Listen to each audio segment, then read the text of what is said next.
Dear students, today we will see work done by variable force. In last lecture we have learned the work done by a constant force.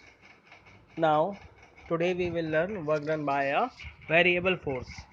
Okay, so for this, for variable force we have a graph, fx graph. Okay, x is the displacement on x-axis and y is and the force is taken as on the y-axis. Okay, there is a graph. So by observing this graph you may find it is a variable force. So we will take one section dx, small section dx. We cut this element dx, small section. Okay, this is the dx or delta x. So f is equal to fx, means जो f है वो variable है x के साथ. ठीक है, f is variable with x. So w is equal to F X. w is equal to क्या होता है, fx. Work done is equal to force into displacement. Small section जैसे हम लोगों ने लिया है तो उससे जो आएगा वो डेल्टा w आएगा. ठीक है, तो delta w is equal to F X into delta X. F X का मतलब ये है कि जो f है वो x का फंक्शन है. ठीक है, f जो है वो वेरिएबल है विद x. ये सब मैथमेटिक्स में ये सब चीज़ें आप लोगों ने पढ़ी होंगी. तो w इक्वल टू क्या हो गया, इंटीग्रल डेल्टा w. अब हमें क्या करना पड़ेगा, इंटीग्रेशन करना पड़ेगा. कहाँ से कहाँ तक, जो आपका जो f है वो वेरिएबल हो रहा है. इसमें देखो, आप फिगर में देख सकते हैं जो ग्राफ है उसमें जो f जो है वो वेरिएबल हो रहा है x1 से x2. मतलब इसकी जो लिमिट है, एक लिमिट इसकी x1 से स्टार्ट है और x2 तक गई है. ठीक है, तो x को हम लेंगे x equal to from x1 to x equal to x2 F X into delta X. ठीक है, तो ये आपका आ जाएगा w. तो नेट w, अगर टोटल w हमको फाइंड करना है तो w इक्वल टू हो जाएगा integral x1 to x2 F X delta X. ठीक है, अब बात करते हैं work energy theorem for variable force. तो work done on a body is equal to the change in kinetic energy. In last lecture we have learn this equation, W equal to K final minus K initial. जो work done होगा किसी body पे वो change in kinetic energy के इक्वल होता है के फाइनल माइनस के इनिशियल. तो के इक्वल टू होता है हाफ एम वी स्क्वायर. अब आप क्या करोगे, इसका डिफ्रेंसिएशन कर दोगे टी के रिस्पेक्ट में. तो D K upon D T equal to half M. देखो हाफ एम जो है वो आपका कांस्टेंट है, हाफ कांस्टेंट है, एम कांस्टेंट है. द्रव्य मतलब मास है तो मास कांस्टेंट होगा, तो हाफ एम कांस्टेंट हो जाएगा. तो वी स्क्वायर का इंटीग्रेशन करेंगे टी के रिस्पेक्ट में, तो वी स्क्वायर का इंटीग्रेशन हो जाएगा 2v, और टी के रिस्पेक्ट में कर रहे हैं तो D V upon D T. ठीक है, तो ये हो जाएगा 2 कैंसिल हो जाएंगे, तो M V into D V upon D T. तो D V upon D T आपका क्या होता है, ए होता है, एक्सेलेरेशन होता है. Acceleration equal to rate of change of velocity. तो ये आपका आ जाएगा M into A into V. M A equal to क्या होता है, F. F equal to M A, Newton's second law. ठीक है, तो D K upon D T हो गया एफ.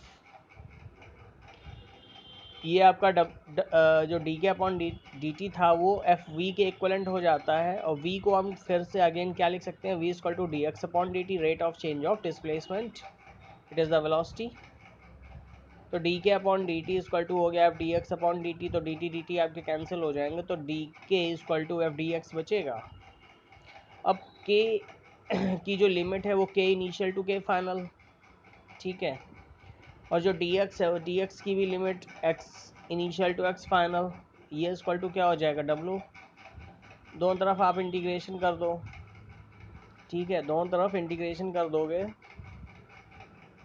तो डी के का जब इंटीग्रेशन करोगे तो ये आपका आ जाएगा डब्लू. ठीक है, क्योंकि डब्लू इक्वल टू क्या होता है, जो डब्लू है आपका वो के फाइनल माइनस के इनिशियल के इक्वलेंट होता है. तो डी के में जब के फाइनल माइनस के इनिशियल आप रखोगे तो ये आ जाएगा आपका डब्लू के इक्वलेंट. ठीक है, ऐसे ही एफ डी एक्स में x1 टू x2 ये लिमिट हो जाएगी. ठीक है, और w equal to K final minus K initial, तो सेम चीज़ है, कोई इसमें ऐसा कुछ भी नहीं है। मतलब दोनों केसेस में जो आपका वर्क डन होगा वो के फाइनल माइनस के इनिशियल ही होगा।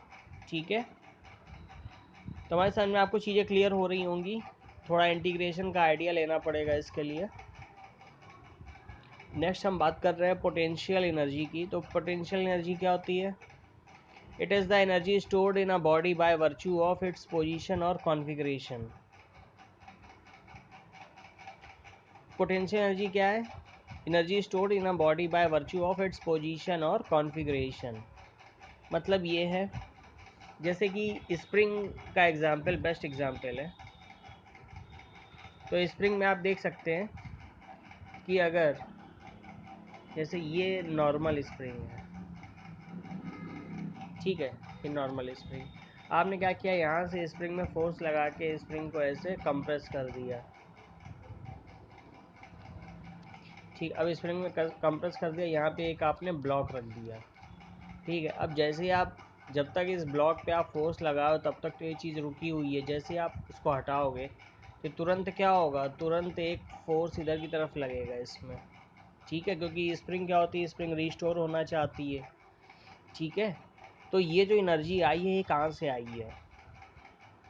आपने इसमें कुछ ना कुछ फोर्स लगाया होगा। ठीक है, फोर्स लगा के आपने इसको कंप्रेस किया, तो कंप्रेस करने से क्या हुआ, इसमें जो आपने जितना ही फोर्स लगाया, जितना वर्क डन किया आपने, वो जो वर्क डन है वो वर्क डन इसमें स्टोर हो गया in the form of potential energy. ठीक है, और यही पोटेंशियल एनर्जी जो है, जब आपने कोई ब्लॉक यहाँ पे रखा तो स्प्रिंग क्या करती है, स्प्रिंग अपनी पोजीशन को रीस्टोर करना चाहती होती, तो इसलिए स्प्रिंग फिर से उसी पोजीशन पे आना चाहती, तो वो अपोजिट डायरेक्शन में फोर्स लगाती है। ठीक, तो ब्लॉक आपने देखा होगा, ब्लॉक जो है वो एक उसमें एक काइनेटिक एनर्जी आ जाती है ब्लॉक में। ठीक है, तो यही चीज़ है पोटेंशियल एनर्जी, यही है energy stored in a body by virtue of its position और कॉन्फ़िगरेशन। ठीक, तो जैसे आपने देखा होगा जो टॉयज़ होते हैं जिनमें स्प्रिंग होती है, आप उनको क्या करते हो, आप उनको की से की घुमा के की फोल्ड करते हो, तो उसके बाद जब उनको छोड़ते हो तो वो टॉय चलने लगते हैं। तो वो बेसिकली वो जो आपने क्या किया, आपने उसको की को आपने रोटेट किया, की को आपने फोल्ड किया, उसमें की रोटेट, आप मतलब की को आप घुमा रहे होते हो, तो उससे होता है क्या, उसके अंदर जो स्प्रिंग है, स्प्रिंग जो है वो बेसिकली स्प्रिंग को ही आप कंप्रेस कर रहे होते हो। ठीक है, तो होता क्या है, जैसे ही आप उसको छोड़ते हो तो स्प्रिंग अपना पोजीशन रिस्टोर करना चाहती होती है, इसीलिए उसमें जो स्टोर्ड पोटेंशियल एनर्जी है, जो वर्क डन आप कर रहे हो उसको घुमाने में की को, ठीक है, तो वो उसमें स्टोर हो रही है पोटेंशियल एनर्जी के फॉर्म में, और वही पोटेंशियल एनर्जी कन्वर्ट होती है काइनेटिक एनर्जी में। ठीक, तो ऐसे ही यहाँ पे, और ये है क्या, पोटेंशियल एनर्जी, पोटेंशियल एनर्जी आपकी स्केलर क्वांटिटी है, इसको डिनोटेड कैपिटल वी से डिनोट करते हैं। तो in short P means potential energy, इसका फॉर्मूला होता है mgh, और इसकी यूनिट क्या है, जूल। आगे हम और ज़्यादा डिटेल में बात करेंगे इसमें। ठीक है, ओके, थैंक यू।